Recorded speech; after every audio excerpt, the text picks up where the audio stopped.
अपने 59th birthday पर शाहरुख खान ने कहा है कि उन्होंने सिगरेट स्मोकिंग बिल्कुल छोड़ दिया है। उन्होंने इसके साथ ही ये भी बताया कि उसकी वजह से उनको जो परेशानियों का सामना करना पड़ रहा है, जो तकलीफ उन्हें हो रही है, वो भी उन्होंने उसका जिक्र किया। अब आज हम जानने की कोशिश करेंगे कि कितना मुश्किल है स्मोकिंग को क्विट करना। अगर आप स्मोकिंग करते हैं तो आपको ये वीडियो ज़रूर देखनी चाहिए, और अगर ये वीडियो आप ख़ास तौर पर अपने उन फ्रेंड्स को भेजिए या अपनी फैमिली मेम्बर्स को भेजिए जो स्मोकिंग को क्विट करना चाहते हैं। शाहरुख खान ने 59th बर्थडे पर एक रिजोल्यूशन लेते हुए अपनी इस बैड हैबिट को छोड़ा जो वो रेगुलरली स्मोकिंग करते थे। अब कमाल इस बात का है कि जो इंसान एक दिन में करीब 80 या 100 सिगरेट तक भी स्मोक करता हो और उसने स्मोकिंग को छोड़ दिया। कहने को तो ये बड़ा मुश्किल लगता है, लेकिन इस मुश्किल को मुमकिन बनाया है शाहरुख खान ने, और उन्होंने साबित किया है कि यूं ही उन्हें किंग खान नहीं कहा जाता।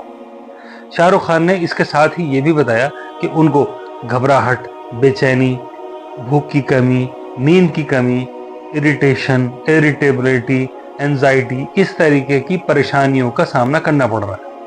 लेकिन जब हम किसी चीज को रेगुलरली इस्तेमाल करते हैं और एक वक्त आने के बाद उसको छोड़ते हैं तो हमें कुछ ना कुछ परेशानी का सामना तो करना पड़ता है। क्यों? क्योंकि निकोटीन बॉडी में अपनी जगह बना लेता है, निकोटीन डिपेंडेंसी होने लगती है और किसी चीज की हमें रेगुलरली क्रेविंग्स होने लगती है। होता क्या है कि कई बार लोग अपने आप को कूल दिखाने के लिए, या कई बार जिसको अपना रोल मॉडल मानते हैं, कई बार लोगों से इंप्रेस होकर, मॉडल्स से या कुछ ऐसे सेलिब्रिटीज को इंस्पायर होकर आप स्मोकिंग शुरू तो कर देते हैं। लेकिन स्मोकिंग अगर आप ओकेजनली कर रहे हैं, या हम एक बात को और दोबारा रिपीट करना चाहूंगा कि अगर आप उसको ओकेजनली कर रहे हैं, कभी पार्टी में या कभी किसी फ्रेंड्स के साथ बैठे और आपने उसको ले लिया, तो it's consider with in the normal limits.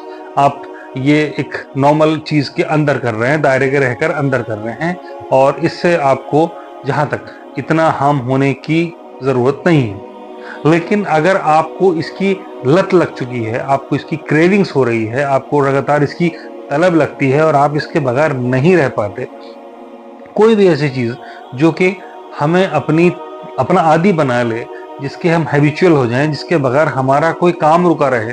कई बार लोगों को मॉर्निंग में फ्रेश होने के लिए ज़रूरत पड़ती है स्मोक करने की, कई बार लोगों को खाने के बाद डाइजेस्ट करने के लिए स्मोक करने की ज़रूरत पड़ती है, कई बार लोग खाना खाने के बाद अक्सर बाहर जाते हैं जस्ट टू स्मोक, कई बार लोगों की एक हैबिट बन जाती है कि स्मोक किए बगैर उन्हें नींद नहीं आती।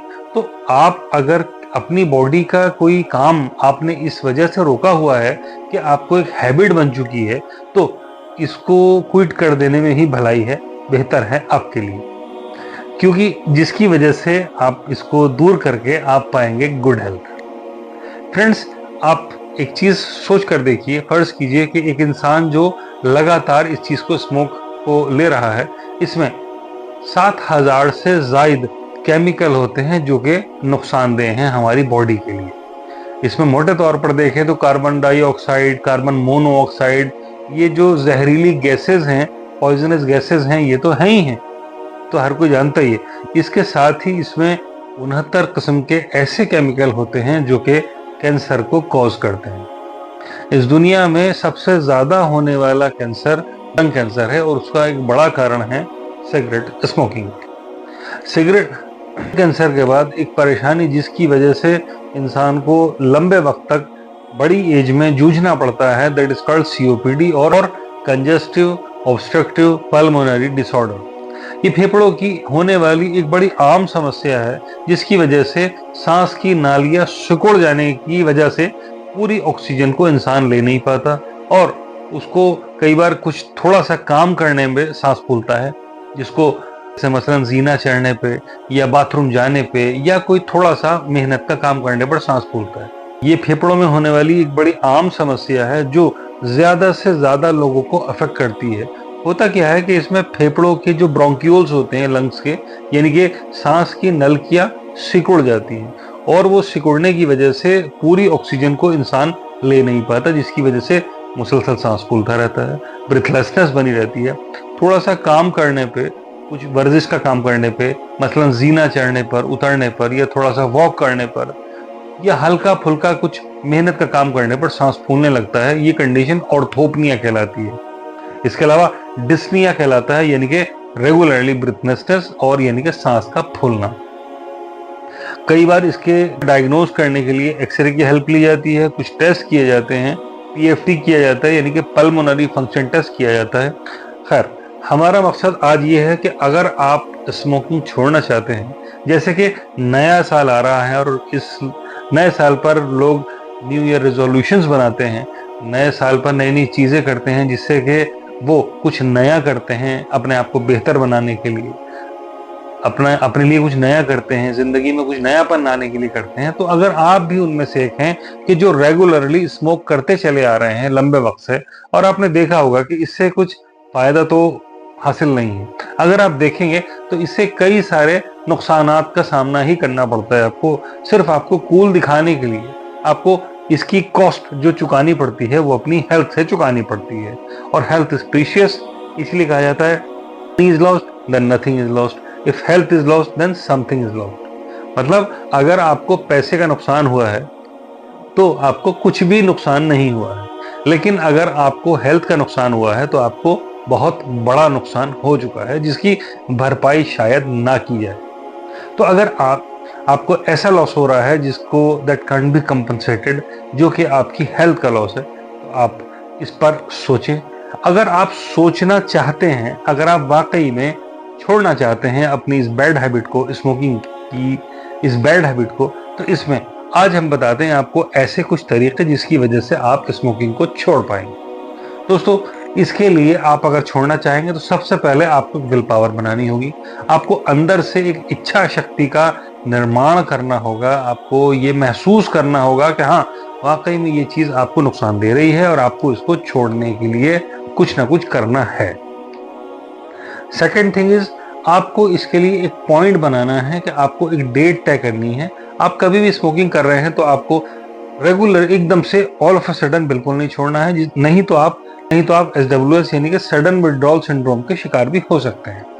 आपको अगर इसको क्विट करना है, छोड़ना है अपनी किसी भी बैड हैबिट को, तो आपको रेगुलरली इसे डिक्रीज करना है, आपको इसको टेपर डोज में डिक्रीज करना है।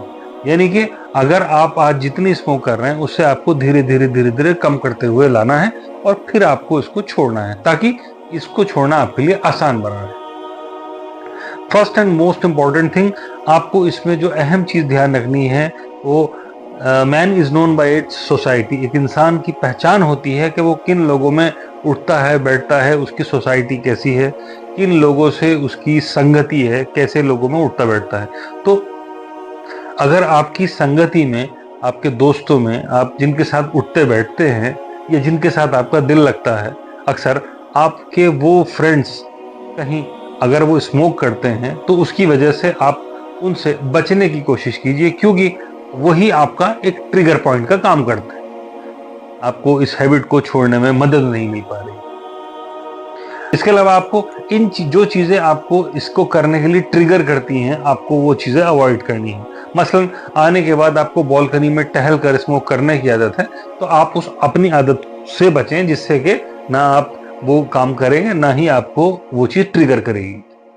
इसके अलावा आपको फिर भी अगर आप नहीं कर पा रहे, आप रिलैक्स रहने की कोशिश करें। जब भी आपको ऐसा लगे आप डीप ब्रीथ ले सकते हैं, आप रिलैक्स होने की कोशिश कर सकते हैं। और अगर आपको ये चीजें भी हेल्प नहीं कर रही तो आप इसमें निकोटिन रिप्लेसमेंट थेरेपीज का भी सहारा ले सकते हैं। तो दोस्तों, आप इसमें अगर छोड़ना चाहते हैं तो कमेंट सेक्शन में हमसे हेल्प ले सकते हैं, हम आपकी पूरी हेल्प करेंगे जिससे कि आप अपनी इस बैड हैबिट से छुटकारा पाएंगे। तभी तो आप बन पाएंगे किंग खान की तरह स्मोकिंग फ्री।